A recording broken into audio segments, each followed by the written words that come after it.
conclusion, elle va être très très courte, hein. Je vais peut-être commencer par une anecdote, mais à mon avis, elle m'est pas personnelle et je pense que vous l'avez déjà vécu. C'est toujours amusant d'emmener un metteur en marché pour la première fois dans un centre de tri. Voilà. Moi, je sais que je l'ai fait à plusieurs reprises et à chaque fois, on voit le choc culturel que représente le fait de découvrir comment les déchets sont traités. Voilà, les metteurs en marché, en général, sont habitués à avoir des emballages qui sortent tous très propres, d'usines en salle blanche. Et leur premier réflexe, c'est de se dire, mais où il est mon emballage? Voilà. Eh ben, il est au milieu de ce bazar que constituent des milliers de tonnes de poubelles à l'entrée du centre de tri. Voilà. Donc pourquoi je dis ça? Parce que ce qu'on a partagé cet après-midi montre que peu à peu, l'industrie du tri va probablement rejoindre des standards de plus en plus élevés de traçabilité, d'automatisation, de connaissance des matériaux. C'est ça, hein, ce qu'il y a derrière les technologies qu'on vient d'évoquer. Je m'empresse de dire que le choc culturel en question, en général, il s'accompagne d'un deuxième constat, c'est un profond respect pour ceux qui font ce métier aujourd'hui et qui arrivent effectivement déjà dans les conditions actuelles à recycler dans des conditions difficiles, donc avec un très haut niveau de qualité et de performance les matériaux. Mais bon, voilà, sur l'avenir, on peut dire ça. Alors après, qu'est-ce qu'on pourrait essayer de partager ensemble et qu'on reparte tous avec quelques idées? Peut-être le premier mot, c'est complémentarité, hein. Vous avez compris que les technologies qui sont là, on ne peut pas dire qu'il y en a une qui va supplanter l'autre, hein, c'est pas ça le point. Elles ne vont pas non plus remplacer des technologies qui sont déjà à l'œuvre dans les centres de tri, hein. On sépare les matériaux par granulométrie, on les sépare en fonction de leurs propriétés magnétiques, on les sépare en fonction de la détection dans l'infrarouge, et ça va demeurer. Mais à cela va certainement s'ajouter dans les années qui viennent d'autres technologies. Donc le deuxième terme, et je rebondis et j'appuie ce qu'a dit Frédéric Durand, c'est flexibilité.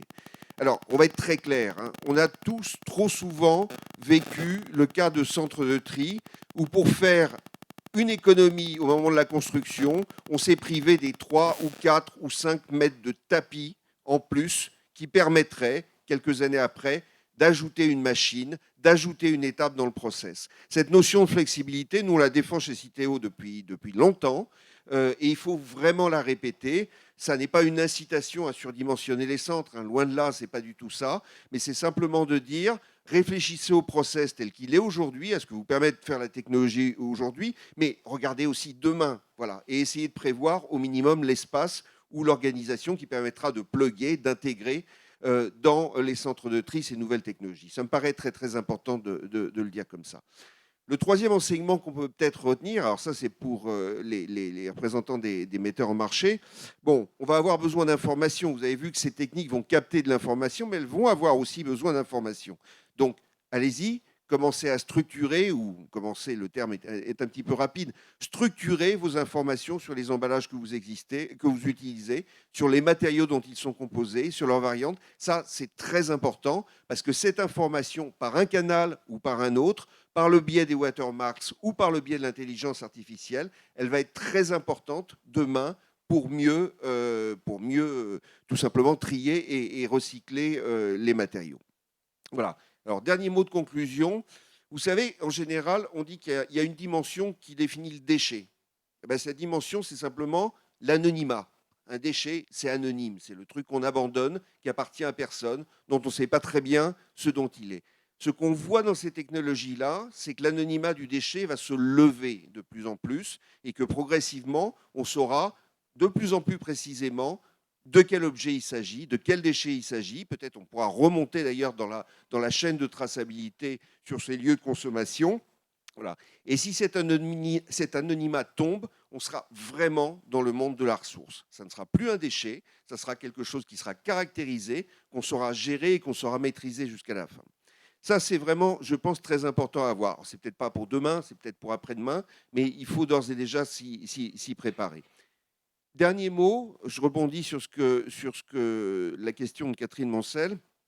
Moi, je suis persuadé que ces technologies, au contraire, vont renforcer l'éco-conception.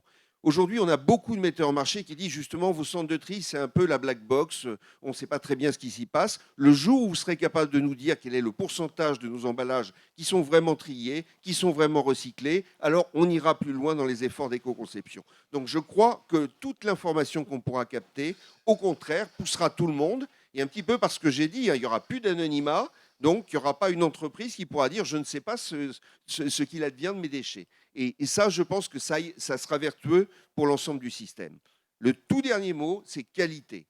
Si on veut aller plus loin en termes de recyclage, tout le monde le sait, on aurait pu le décliner sous toutes les formes, parler de la Chine, parler du contact alimentaire, parler de la sécurité sanitaire, tout ce que vous voulez.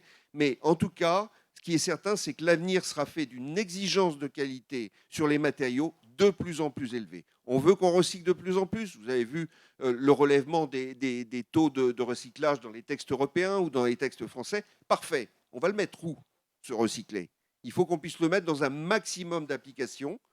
Et pour toucher tous les marchés, toucher toutes les applications possibles, on aura besoin d'une matière de plus en plus contrôlée, de plus en plus qualitative. Et toutes les technologies qu'on a vues aujourd'hui vont aussi dans ce sens et dans le sens du progrès. Voilà, il reste à vous remercier chaleureusement de votre présence et de votre écoute au nom de Citeo. Et puis je vous invite maintenant à prendre un verre à côté. Allez, bonne journée.